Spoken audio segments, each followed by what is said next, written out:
Nivs. I'm the Chief Awards Editor at Variety. Thanks for coming in today. My two best friends are here. They don't know that they're my best friends, but I told them that, and I think they believe me. What'd you think of Hedda? I love it very much, and I love these two powerful women. First up, she is very, very talented. I think she's one of the great actors working today. Ladies and gentlemen, Tessa Thompson.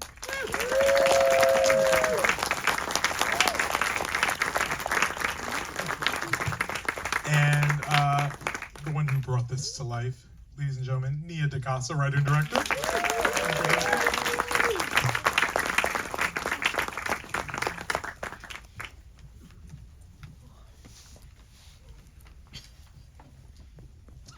Hi. Hi. Guess you're wondering why I called this meeting with both of you today. Yes, please, I'm nervous. Do you agree that we are best friends? I need to know. We say that publicly here. Yeah. Yeah, we're close. I'm starting with Nia on this because I was telling her this earlier. I love the opening of this movie because it bumps and percolates in such a way. Composer Hildur, who is just very, very talented and can just make anything she wants when it comes musically, but it has a rhythm, it has flavor, it has soul. I told you, it even reminds me of Birdman. It was like such a good tracking shot. Can you talk about just wanting to kick this off with the power that you do and how you wanted to make Hedda Gabler more modern today? Yeah, working with Hildur in the score was so much fun. We actually spoke about, I met her because I interviewed her, we like chatted when I was doing the Marvel film, and I was like, do you want to do this? And she was like, not really. I was like, that makes sense. And so then Hedda, I when I knew that I was going to make that next, I was like, hey Hildur, remember me? I think, because we had such a great call, so I was like, I'm going to send you something. And she's like, please do. And so then I sent her Hedda, I think 2 years later.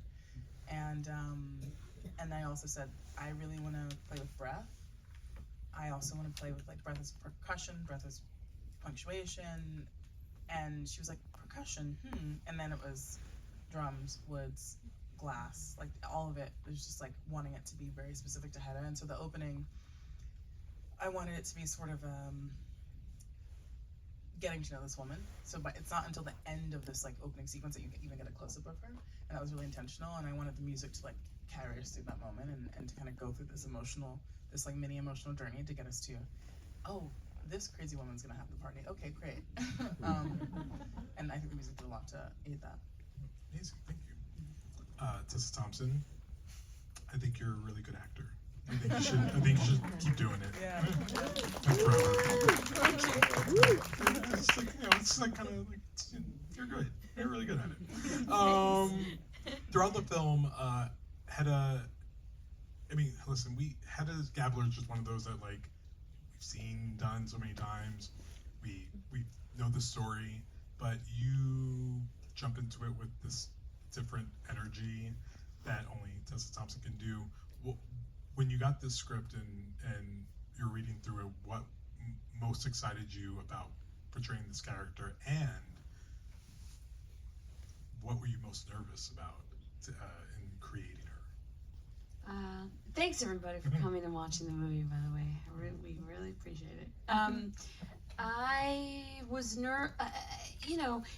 I had never played something. I've certainly played characters before that I felt an incredible amount of reverence for, like playing Diane Nash and Selma. I feel like I didn't have much to do in that film, but she's an extraordinary person that is unsung, and I felt a lot of pressure portraying her, or doing Nella Larson's work in passing meant a lot to me. But there isn't anything that I've done that's Hedda Gabler is this sort of iconic role for actors. I don't know how many actors there are in this room, but you know what it is, I remember an actress saying to me, you know, what they say in drama school, you always have to have your Hedda Gabler ready. And I was like, it was when I was in the middle of prepping, and I was like, I don't have her ready.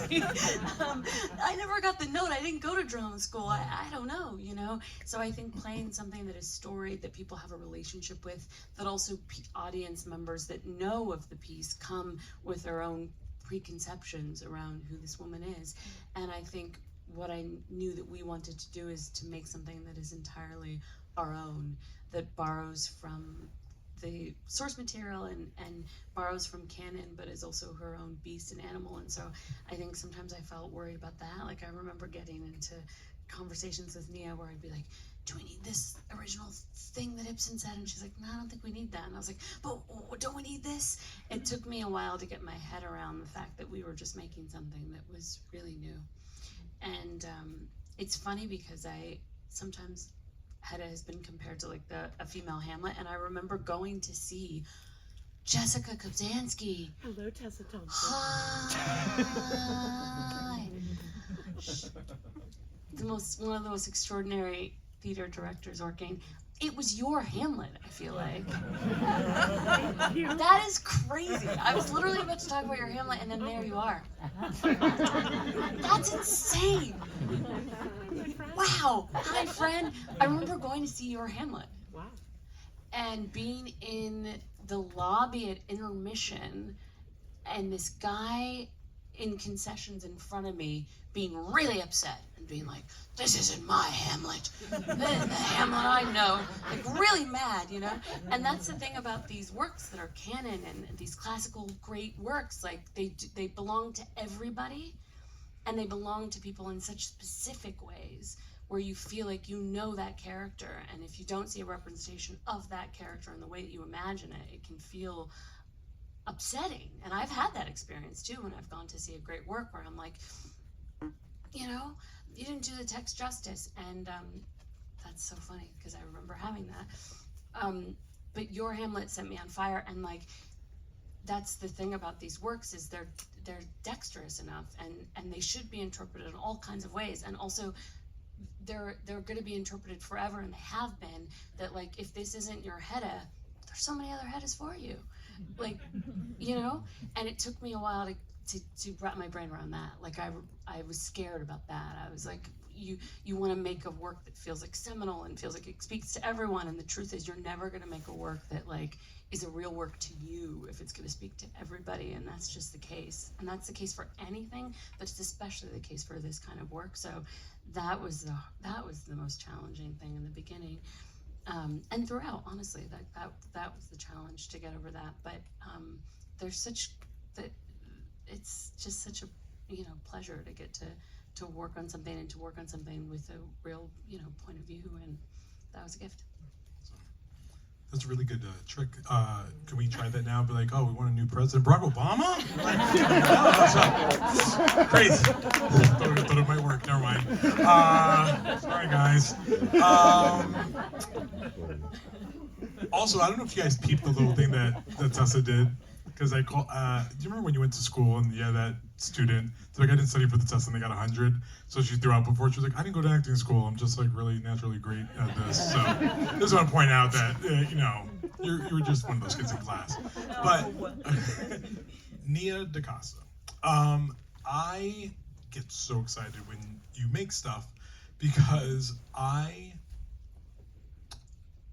want to get inside your head sometimes and just like I just want to like walk around, and because there are so many times in this movie that I think it's, when I sat down to watch it, I thought it was going to be one way, and it just was not.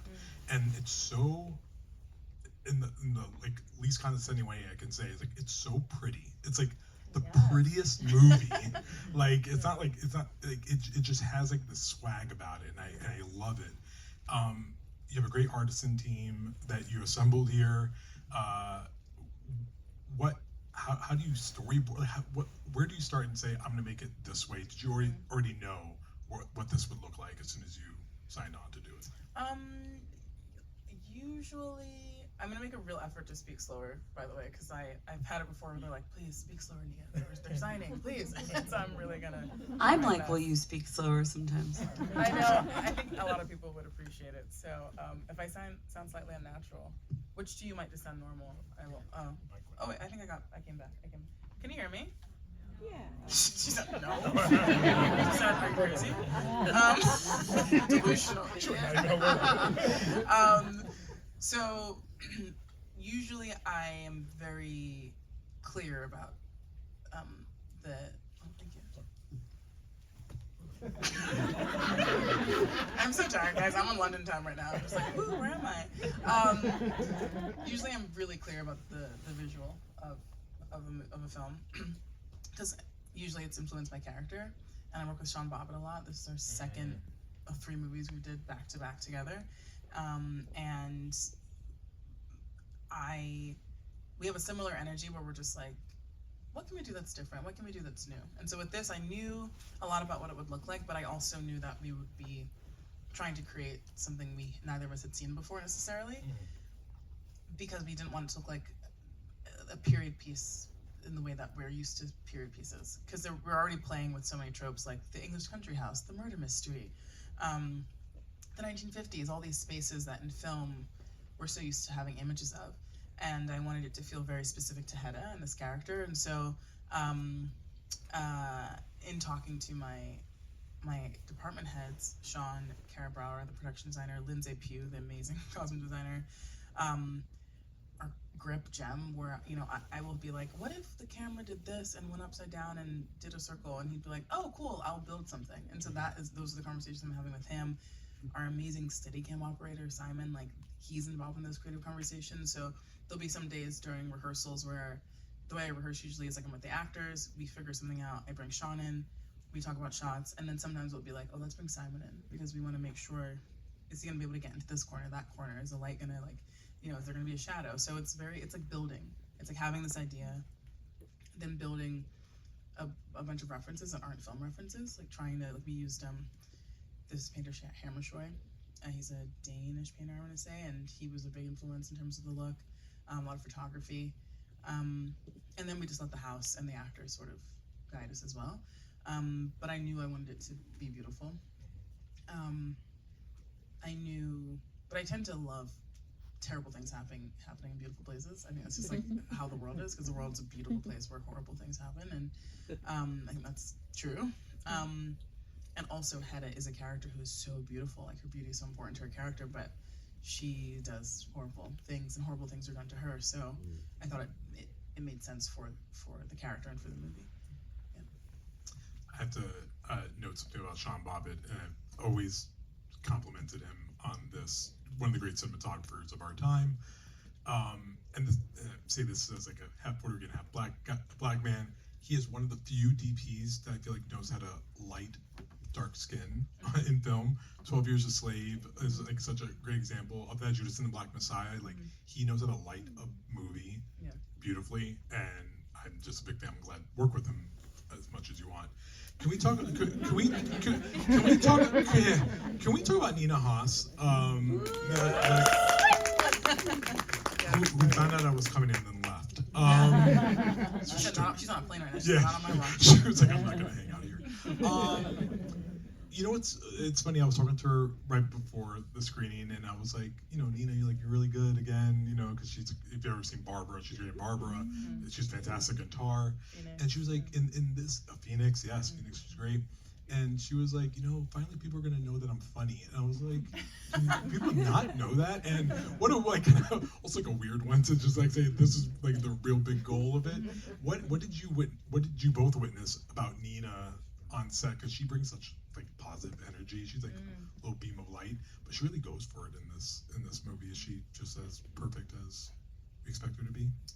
Yeah, absolutely.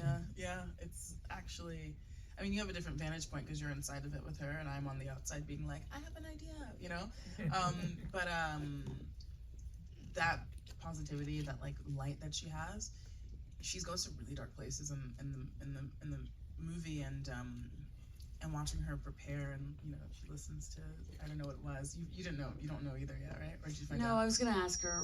But I was gonna ask her, but it felt personal. Yeah. Also, because when I'm listening to stuff, I don't want someone to ask me. For sure, I was like, I would never. I don't want to reveal if it's But I like was a little death bit like- metal or what I'm doing. Sometimes it's weird stuff, So I don't want anyone to like look at my recent search history or get on my Spotify or Apple Music playlist, whatever you listen to. Both. But so I never asked. Wait, but we're just blowing past that. Is it like you're listening to like Rage Against the Machine? Is it like Depends on the day. Oh, that's good. Sometimes I'm looking at some weird stuff too. I was thinking about prepping for movies. It's like you end up really with the crazy search history. Everything's fair game, Yeah. Sorry, But but Nina Haas is. Nina Haas is extraordinary, and I'm not surprised actually. The thing, it's my demographic over there. We actually, do you remember in the beginning we were like, she's funny. No, she's so funny. Yeah. Like but also I make her do crazy we stuff didn't and know it's necessarily in the beginning too. We were like, wow, serious German actress Nina Haas. Like Yeah. you don't know, Yeah. Like the first day I was also like, I don't know how to. Yeah.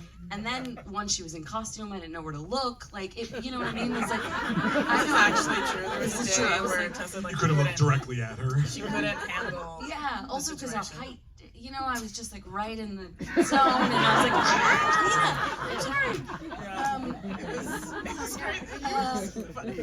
No, it took me about a week and a half where I was like, I don't know. But she's tremendous and so generous. She played Hedda Gabler. When Kate and her were making Tar, they really connected because they had both, of course, played Hedda, and they had this thing where they were like, there should be a convention for every person that's played Hedda, and so they really connected on that. And I didn't realize until yesterday, because I always knew she played Hedda. We spoke about it at length because we talked a lot about the play. We talked a lot about this adaptation. She knew we were trying to unpack it, and we talked so much. I didn't realize she played Hedda Gabler for 6 years, which is like insane. It says a lot about obviously her and her craft, and also Germany, Theater. because like in America we're doing Cats, that's our longest running show, and in Germany they're like In Germany, the longest running show is another Andrew Lloyd Webber, and it's Starlight Express. So Okay. that, again, Germany, what's happening? but also like Hedda Gabler for 6 years. I think it wasn't like solid 6. I think it was like on and off. 6. Okay, well I'm Same gonna say production. solid 6 because that's just more interesting. Yeah. It's exhausting 6 nonetheless. years, I get 8 shows a week, Hedda Gabler. Anyway, she's really extraordinary, and the thing that's so cool that she says always is this thing is like, when you play a role like this, like it belongs to everybody. And the thing that was so fun is, I think, also she created an Eileen, or that was it felt magnetic towards Hedda, but I also think she had fun enjoying seeing another interpretation and being privy to it, and I was interested in a Hedda that was interested in like a fair amount of mischief, and it felt like I had a partner in that, not just as with the Eileen that she was creating, but also as like a co-conspirator that's like, I've done it. That's that's a cool way to do it, which was really nice to have as a partner, and she's just the most generous and wonderful, really. I believe you shot this for 4 months, or about that or so, given with the strikes. No. Yeah, I think including strikes. No, well, No. we had never started shooting. We were 2 days from shooting, and then the actors were like, not on my watch, corporations. And I was like, yes. And also, oh my God. Spiraled slightly, went on vacation degrees, and then gathered myself. But we were really lucky, the studio, we were in a Ryan picture. Alana Mayo, Courtney Valenti had just come to Amazon. They really fought for the film to stay alive over the strikes, because it was, it's a period piece. It has a fairly good budget. Nothing too crazy, but and it was, I think, we all had to be pretty vocal about like, no, we really want this to exist, and we want to make this film, and we're able to come back. But when we came to shooting, we 35 days or something, 37 and 35, I don't know, 2 months or something. Yeah, something like that. Yeah, January 5th. You both produce the film as well, so I'm glad this partnership ship is going farther now. What putting on that hat as a producer and getting to really call the shots on this movie, like is there a particular scene that you're most proud of that you feel like you got to like push some weight around, like I want it like this, and you got it done, that under normal circumstances maybe wouldn't have made the cut? Honestly, no, because the whole movie, frankly, because my entire energy going into it, because I was coming off of a Marvel film, and I said to my team, I was like, here's what we're gonna do. I'm not interested in development. I'm not interested in like spending 2 years like writing, rewriting, and rewriting. This is the movie I want to make. Let's send it to these 4 or 5 people. If they're interested, let's have a conversation. And if they're not, that's great. That's fine. But I didn't want to be in a situation where I was compromising from the script stage. And had a great conversation with Plan B. And from that, obviously, collaboration, you do make changes because you work with brilliant people, and that's the whole point. But I didn't want it to be a thing where it was like content to someone.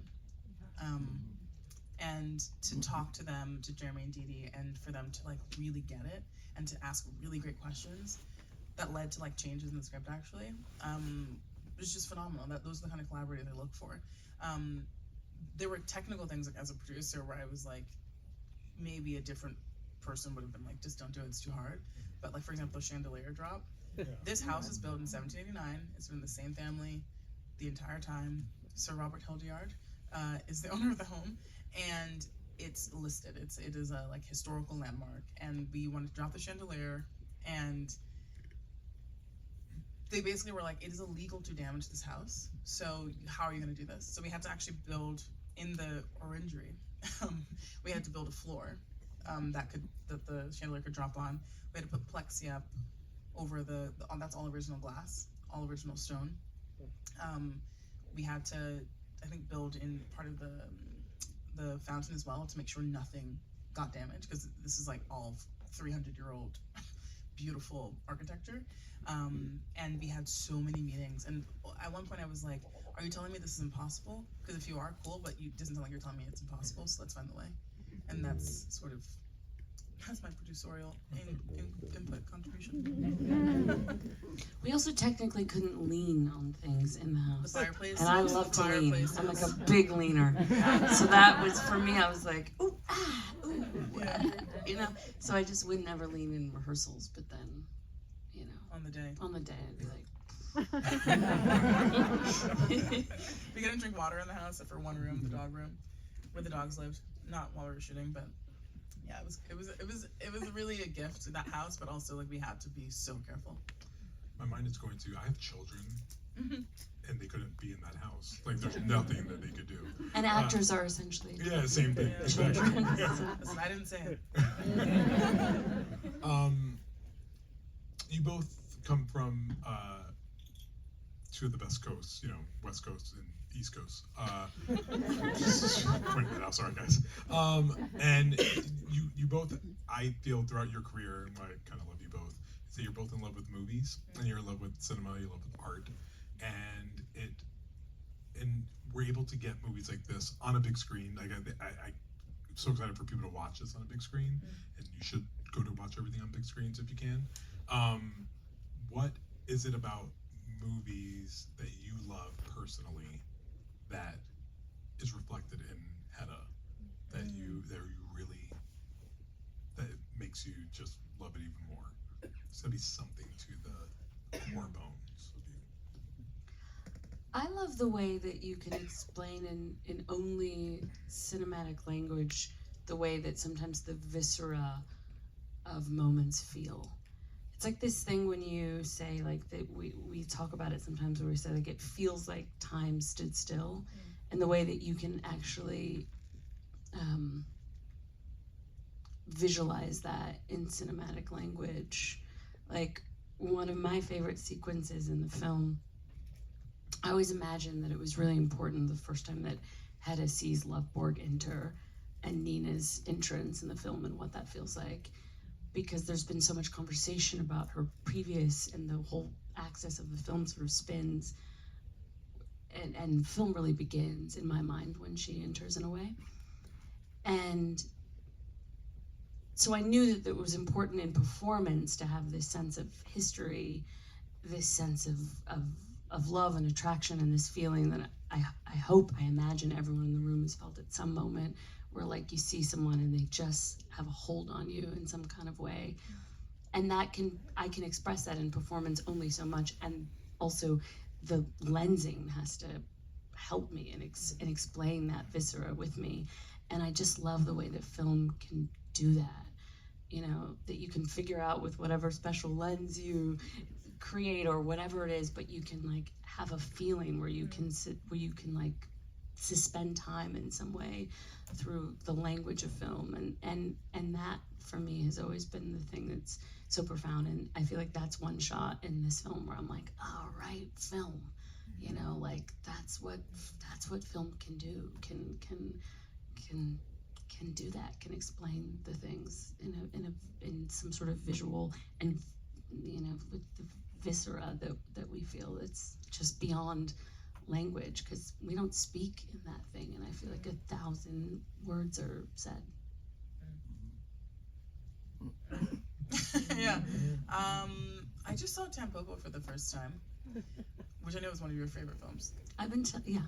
And I finally watched it last week, and something I love about film, and like In the Mood for Love is another movie that I really love, is the way it can communicate longing.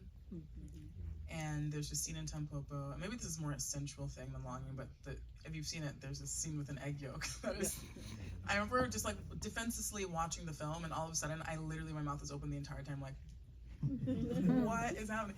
And I just thought, wow, you can create these images in film that are so searing and unique and special and communicate so much between two characters, because those characters they don't say much. No. I don't think she really... If you haven't seen the film, it's this very erotic, I don't want to spoil it, but it's a very erotic scene where they pass an egg yolk back and forth between mouths. And it's one of my favorite films. It's one of the most erotic things for me on film. And I also don't eat eggs. And in fact, they make you barf, I have projectile vomited once because I heard that putting egg whites on your face was good and tightening for your skin, and I did that, and then I vomited as I was walking across my apartment, and then I stood still because I still wanted to tighten my face because I felt it starting to happen, and I kept it on my face after I vomited. So I have a complicated relationship with eggs, and yet when I saw that film for the first time, like as a 16-year-old, like my family went to sleep in Brooklyn, and my dad had like a Criterion thing, and I popped it on, and I was like so hot and horny, even though I also felt sick. But that's the power I love of film. Exactly, like you're in that moment with those people and those characters, and so much of this film is about longing, and I love what you can do in cinema to portray that. This screening was brought to you by eggs. Final question for you both. The final shot of the movie, where Tessa's looking at me, and everyone else too. I am a believer that when you do any type of art, movie, whatever the case may be, there's a piece of yourself that you leave inside of it. And in that final shot, which I think is so powerful, there's a lot, I feel like, being said and not said at the same time. Just wanted to know if you could talk about how it encapsulates maybe what you want audiences to take away from the movie, and how many times did you do that scene to get the right look? So in terms of audiences taking away, well, in the play, Hedda, spoiler alert, shoots herself in the head. And I think I took for granted, okay, at the end of the movie, she'll die. I always knew Loveborg wasn't going to die, because Loveborg in the play also dies off screen. But I was like, no, she's not going to die in this. But with Hedda, there's her not dying, actually, I think it's a happy ending. It also leaves this opportunity, like tomorrow, is she gonna walk out of this lake and try? Is she gonna walk out of this lake and be exactly the same? Is she gonna be different? Is she gonna walk out of this lake? I think this, the possibility for her, I think, is important. And also I thought, you know, she's a character who does really terrible things. They're unforgivable, they're indefensible, but she's still valid. And I think to have her die at the end of the film would have been a bit of a betrayal of the journey we've been on with her. So, so yeah, that was really important to me. But I think the part of myself I leave in the film is like, I like if I were, you say, are you a Miranda, are you a Carrie? I think I'm a Love Borg. And I think that scene where she's like, talking about like, how do I transcend the limitations that have been put on me? And she's like, it's with my mind, it's by being fucking brilliant. That's how I was raised. I was, Jamaican immigrants, grew up not with a lot of money. It's like, how do you transcend? It's education. It's by being smart. It's by working fucking harder than everyone else. But of course, you learn you can't transcend your race, your gender, whatever. But the trying is what matters. I think not to transcend, but the trying to be the best version of yourselves that matters. I don't have that sense of tragedy that Love Work does, but she's who I most identify with, I think. What was the question? The the end. Yes. We were just discussing this today because while we weren't, I as I said earlier, it felt requisite to me to sort of forget about the original source material after I had studied it extensively and watched every adaptation I could and really downloaded all the productions and the interpretations and the critiques of the piece, but then kind of had to throw away the original Ibsen and then really center on our piece. The way that Nia wrote the end of the piece was really tattooed on my brain, and so it was one of those things we shot towards the end of the film, and I remember just feeling that sense of like, oh, today's the day. And we were just talking about this today because I was remembering the stage direction, which sometimes actors will cross out or you ignore. And the stage direction for the end of the piece, I hope you don't mind me sharing this. We talked about it today. Yeah, she remembered it better than I did. So it's something like Hedda frozen between life and death, dark possibility and dark finality, can do nothing, but break out into a wild, wicked, and wanting smile. And it was just that piece of stage direction. I was like, wow, like wowie, because usually I have this relationship where I'm like, yeah, it's like maybe that. It's like maybe that, It's not the same thing as like, that's sort of what I like about doing the classics in a way. It's like doing Shakespeare where it's like a piece of music. There are so many, what we do is subjective anyways. There's no like empirical way to do it right. But if you're doing something in verse or there is, you know what I mean? You serve it or you don't. Like you can get it wrong. And it's the same way with like playing a piece of music. Like, did you hit the notes or did you not hit the notes? You can hear when the notes are wrong. Are you sharp or you flat? That doesn't really exist for us in the same way unless you do the classics. And because we were doing something that was like its own thing, that didn't exist for us either, except the way that she wrote that end of the film, to me, felt like playing a piece of music. Where I was like, it feels like there's something right to do this in all its ambiguity.